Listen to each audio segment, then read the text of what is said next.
So that would be nice. Is that how they spell it in Japan? They spell what, Benjamin? Oh, ninja, no. Ninja is like this.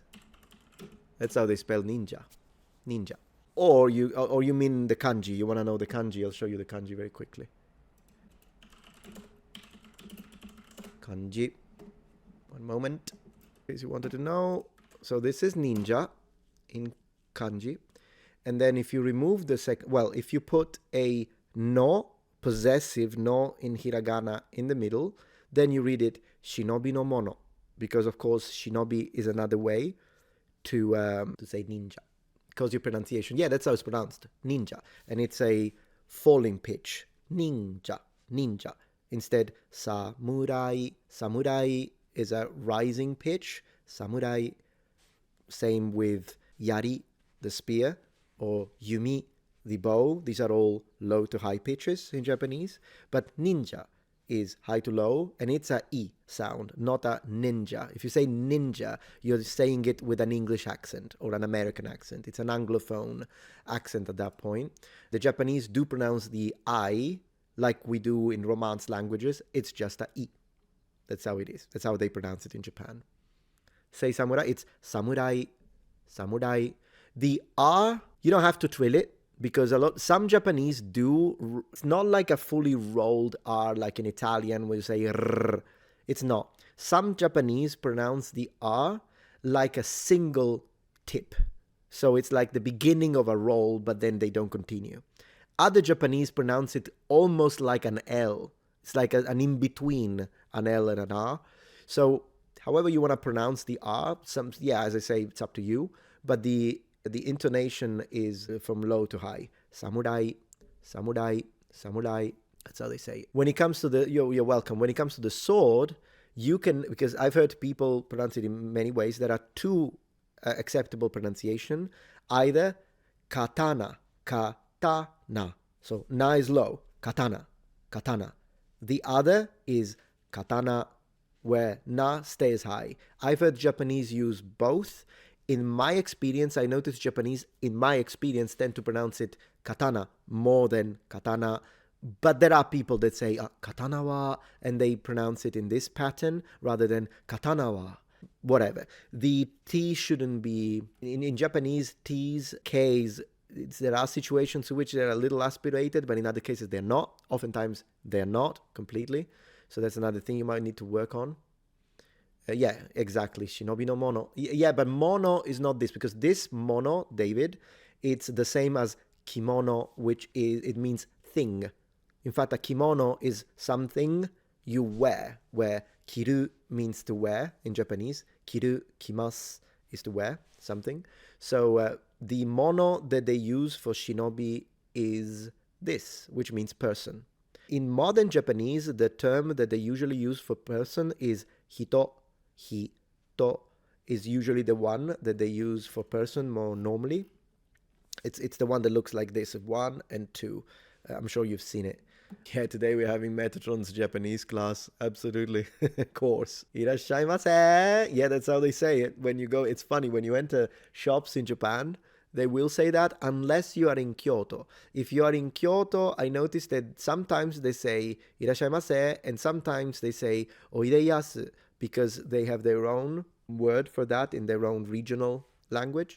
But yeah, normally when you go to Japan and enter a store, that you will, it's funny because they go irashaimase, and then sometimes they get so nasal, particularly women, irashai, irashaimase.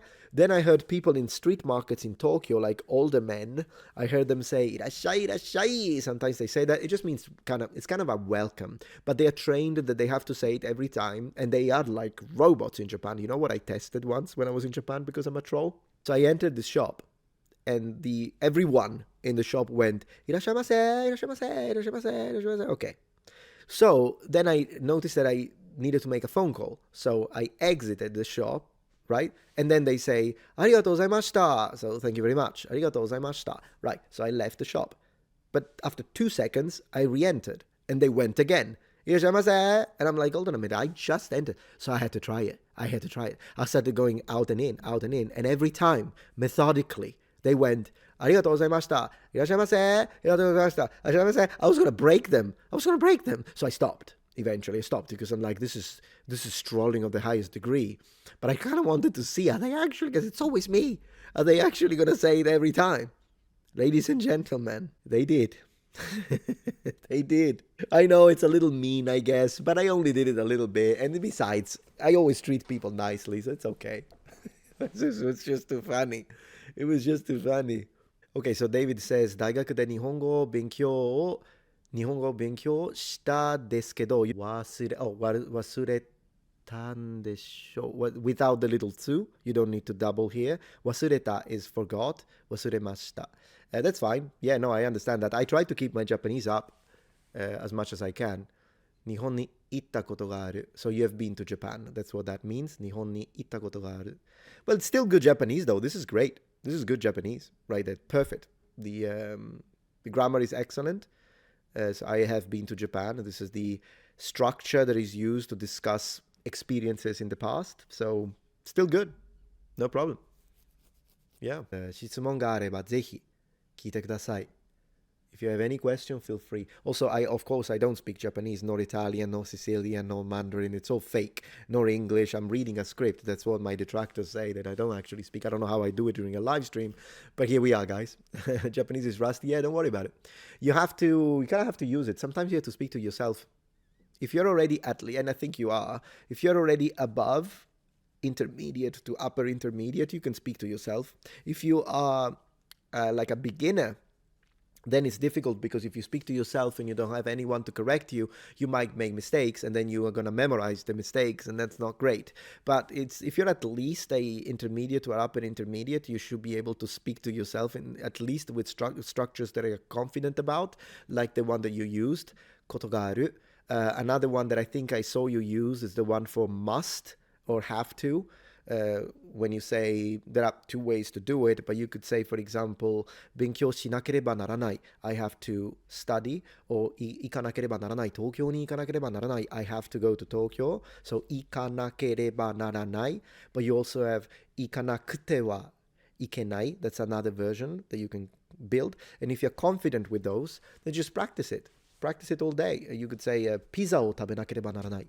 I need to eat a pizza. Saying it helps maintaining fluency, so that you can be, as the Japanese say, ryucho, so fluent when you speak. You don't have to think. That could be good. Metatron only speaks reptilian.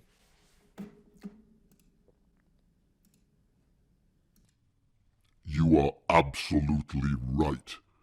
I speak reptilian. Glory to the reptiles. Man, this thing about the voice is going to become a thing, isn't it? Reading from a teleprompter, yeah, absolutely. So there is that. Desperate excuse, I know, Nova. They don't know how to, they just can't accept that I put 20 years into language learning, which is why they even said, oh yeah, his English doesn't count because he's native. I'm like, I'm not native, but thank you for obviously I'm not native. Anyone can say that I'm fluent in English, but I'm clearly not a native speaker. Regardless, this guy thought he was insulting me by saying he's just an Anglophone, he's some kind of just speaks English. And I'm like, well, thank you, I'll take it. At that point, I'll take it. I don't know what to tell you, but it's so funny. People are like, why do you even entertain it? It makes me laugh. What can I tell you? It's good. It makes me laugh. It's great.